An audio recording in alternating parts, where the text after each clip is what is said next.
Athwa police મથકની હદમાં ભાડેના મકાનમાં રહેતા પ્લમ્બરની હત્યા કરાયેલી લાશ મળી આવવાના મામલે અઠવા પોલીસ સાથે ક્રાઇમ બ્રાન્ચ પણ તપાસમાં જોડાઈ હતી. આખરે ક્રાઇમ બ્રાન્ચની ટીમે હત્યારાને ઝડપી પાડ્યો તો શંકામાં હત્યા કરાઈ હોવાનું સામે આવ્યું. સુરતના અઠવા પોલીસ મથકની હદમાં બડેખા ચકલા ઢીંગલી ફળિયામાં અગાશી પર પતરાના શેડમાં દાહોદનો રાજુ વજયસિંહ સંગાડા ભાડેના રૂમમાં રહેતો.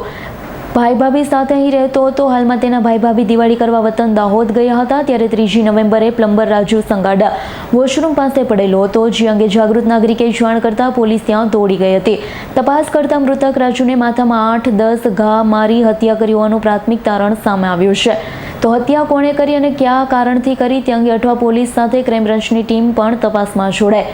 આખરે ક્રાઇમ બ્રાન્ચે પ્લમ્બર રાજુ સંગાડાની હત્યાનો ભેદ ઉકેલી કાઢી હત્યારા ત્યાં જ રહેતા શૌકાત અલી નિશ્વાર અલી સૈયદને ઝડપી પાડ્યો હતો. તો આરોપીના ઘરમાં મૃતક આવવા જતા જોતો હોય પત્ની અને 2 દીકરીઓ પર નજર બગાડતો હોવાની શંકાએ હત્યા કરી હોવાની આરોપીએ કબૂલાત કરી હતી.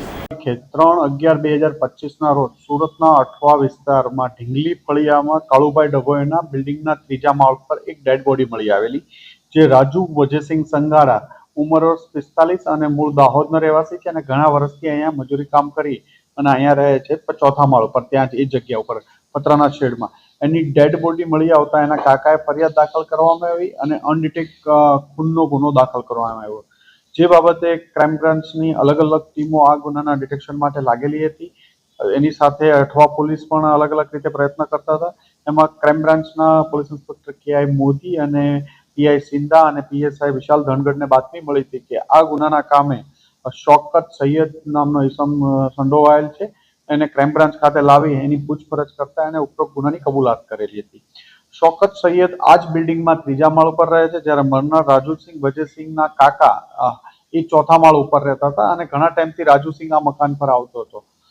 શૌકતની 2 દીકરીઓ જે ટીનેજ છે એના પર અને એની વાઇફ ઉપર નજર બગાડતો હોવાની શંકાના આધારે એ દિવસે રાત્રે બંને વચ્ચે ઝઘડો થયેલો હતો અને જેના લીધે એને મરનારે અમને 2 બચકા પણ ભરી ગયેલા હતા બોડી ઉપર અને એનું જેથી કરીને આરોપીએ એના માથા ઉપર પથ્થર અને ઈંટ મારી અને એનું મૃત્યુ નિપજાવેલ છે.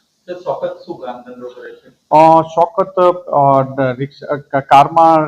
કાર ડ્રાઇવિંગ કરે છે, એમ્બ્યુલન્સ પહેલા ચલાવતો હતો અને અત્યારે રિક્ષા ડ્રાઇવિંગ કરે છે. સર, કોઈ પણ પ્રકારના સીસીટીવી ફૂટેજના આધાર શૌકત સુધી કઈ રીતે પહોંચે? પોલીસ ઇન્સ્પેક્ટર પીએસઆઈ વિશાલ ધનગઢને એક બાતમી મળી હતી કે આ ગુનાના કામે શૌકત સૈયદ નામનો ઈસમ સંડોવાયેલો છે.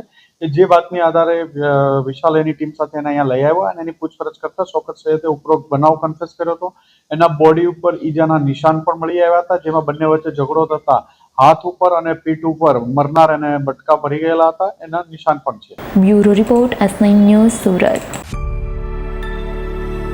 અમારી તમામ માહિતીથી અપડેટ રહેવા માટે જોડાયેલા રહો S9 ન્યૂઝ સાથે.